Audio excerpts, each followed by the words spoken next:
Presiden itu boleh loh kampanye. Presiden itu boleh loh memihak. Yang paling penting waktu kampanye tidak boleh menggunakan fasilitas negara.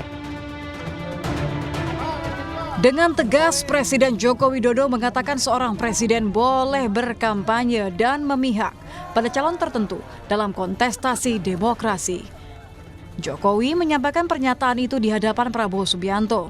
Joko Widodo mengatakan itu adalah hak demokrasi dan hak politik sebagai seorang pejabat publik sekaligus pejabat politik, namun tidak boleh menggunakan fasilitas negara untuk berkampanye.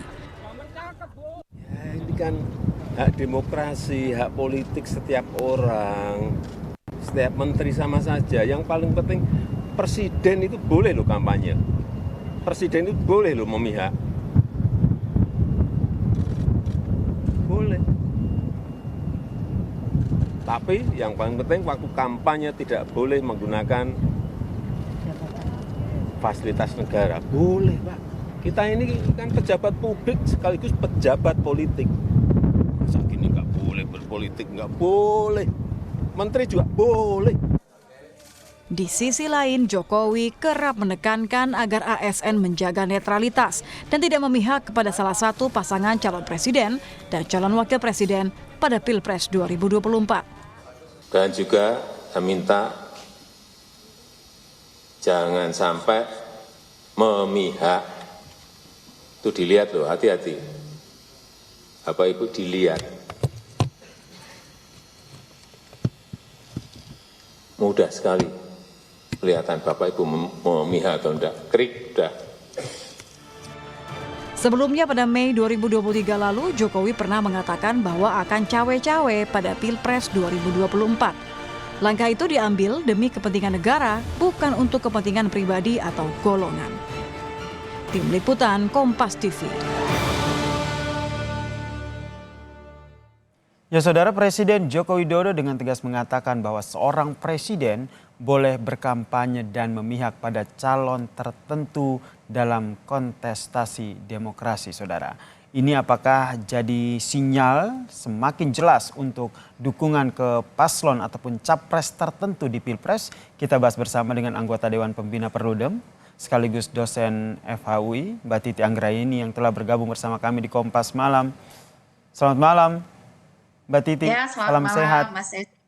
Alhamdulillah sehat semua buat kita. Ya, ini beberapa hari lagi bisa dikatakan begitu ya, menghitung hari ke tanggal 14 Februari pencoblosan. Presiden Joko Widodo menyatakan bahwa seorang presiden boleh kampanye dan boleh berpihak. Kenapa akhirnya Presiden Joko Widodo menyampaikan hal ini? Apa yang Anda baca? Ya, pertama ini kan karena menjawab pertanyaan wartawan ya. Jadi ada wartawan yang bertanya dan kemudian direspon. Mengapa kemudian ramai? Karena ini seolah mengkonfirmasi pandangan presiden soal bolehnya cawe-cawe di Pilpres. Karena kan sejak awal presiden mengatakan bahwa dia akan cawe-cawe walaupun kemudian diluruskan untuk memastikan bahwa pemilunya berjalan benar, luber, jurdil begitu ya. Betul. Dan transisi kekuasaan itu tetap akan mencapai tujuan Indonesia emas, kira-kira begitu. Tetapi saya kira situasi soal ketidaknetralan presiden dalam konteks pilihan politik itu ya sejak awal itu sudah terang benderang begitu. Karena kenapa? Dengan membiarkan pencalonan anak kandungnya itu saja sudah merupakan keberpihakan karena bagaimanapun ini kan pencalonannya juga tidak melalui proses yang sederhana ya. Ada putusan Mahkamah Konstitusi, putusan Mahkamah Konstitusinya dinyatakan terdapat pelanggaran etika berat dan tetapi kemudian prosesnya berlanjut terus begitu. Dan itu saya kira merupakan konfirmasi bahwa memang Presiden Joko Widodo memiliki dukungan politik terhadap pasangan calon terutama calon nomor 2. Berarti ini sebuah penegasan begitu ya, kalau presiden boleh berkampanye, akhirnya dan juga boleh berpihak, itu sebuah penegasan dari Joko Widodo bahwa jelang tanggal 14 Februari saya akan berkampanye dan juga berpihak untuk capres nomor urut 2, Prabowo dan juga Gibran, anaknya. Meskipun itu hanya menjawab pertanyaan, tetapi dilihat dulu situasinya. Siapa yang berada di sebelah beliau dan kemudian bagaimana pernyataan itu dibuat ya. Dan pernyataan itu saya kira walaupun menjawab pertanyaan itu mengkonfirmasi bahwa memang keberpihakan di dalam proses pilpres oleh seorang presiden itu dimungkinkan dan itu diakui begitu. Jadi kalau kita sekarang nih masih berharap bahwa Presiden Joko Widodo akan menyatakan bahwa dirinya netral, itu sudah pasti tidak mungkin. Tadi kita sempat membahas itu seperti pungguk merindukan bulan begitu.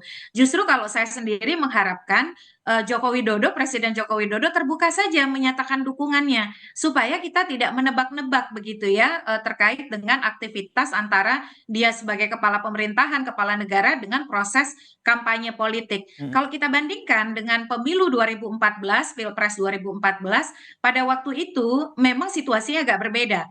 SBY mengakhiri dua periode jabatannya tanpa kemudian kepesertaan anggota keluarganya, anak kandung ya, untuk menjadi calon presiden dan atau wakil presiden. Tetapi pada waktu itu ada besan ya karena Hatta Rajasa menjadi calon wakil presiden.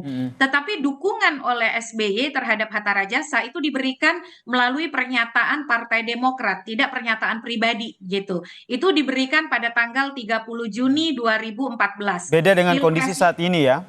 Berbeda dengan kondisi saat ini. Pilpresnya pada waktu itu 9 Juli 2014. Kontroversinya sama. Jadi dorongan agar presiden bersifat netral dan bersikap netral dan bersikap negarawan itu juga sangat besar pada waktu itu. Bedanya adalah SBY tidak pernah melakukan kampanye di Pilpres. Jadi ada dukungan lewat Partai Demokrat itu disampaikan oleh Syarif Hasan, tetapi kemudian tidak pernah ada kampanye dan memang situasi relasi keluarganya agak berbeda ya. Pada waktu itu Besan menjadi cawapres. Kontroversinya juga kira-kira sama begitu. Soal kenegarawanan, soal kompetisi yang jujur, adil, dan setara. Tapi situasi hari ini saya kira lebih gamblang begitu. Karena anak kandung maju di pemilu presiden dan majunya pun dalam proses yang tidak alamiah. Tapi melibatkan putusan Mahkamah Konstitusi yang kemudian oleh Mahkamah Konstitusi melalui putusan yang lain dinyatakan justru berubah arah gitu. Tadinya ada pengecualian tapi dalam putusan 141 dinyatakan kembali ke open legal policy tapi untuk pemilu yang berikutnya 2029. Nah, situasi ini saya kira menegaskan saja sikap Jokowi, tapi kita harus ingat Mas Yasir, kalau presiden ingin diikutsertakan dalam kampanye, maka ada prosedurnya. Prosedurnya satu, dia tidak boleh menggunakan fasilitas jabatan. Itu sudah diatur dalam aturan hukum ya, dan itu berlaku ya. Oke, baik.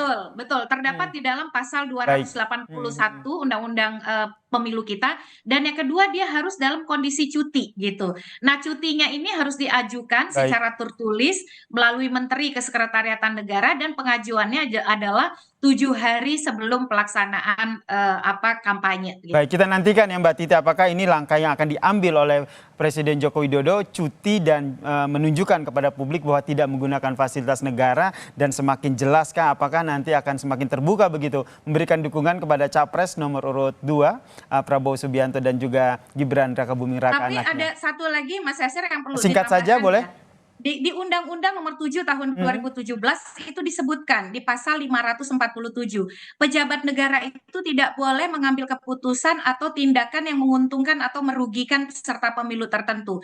Misalnya saja Pak Jokowi kalau dia tidak cuti, kita tidak mengharapkan ada gestur-gestur atau kemudian tindakan-tindakan yang mengarahkan kepada dukungan politik karena beliau tidak cuti. Nah, oleh karena itu kita harus lebih kritis lagi ya melihat kecenderungan Pak Jokowi yang akan lebih terbuka memperlihatkan dukungan politiknya, dan itu tidak boleh dilakukan tindakan menguntungkan merugikan kalau dia tidak dalam kapasitas cuti. Kalau dia dalam kapasitas jabatan maka itu melanggar peraturan perundang-undangan dan ada sanksi pidananya itu. Kita nantikan ya seperti apa. Yang jelas Presiden Joko Widodo tidak hanya sebagai presiden tapi dia juga sebagai seorang politisi gitu yang juga akan terlibat dalam politik ini saudara. Terima kasih Mbak Titi Anggraini selaku Dewan Pengawas dari Perludem telah bergabung bersama kami di Kompas Malam. Salam sehat.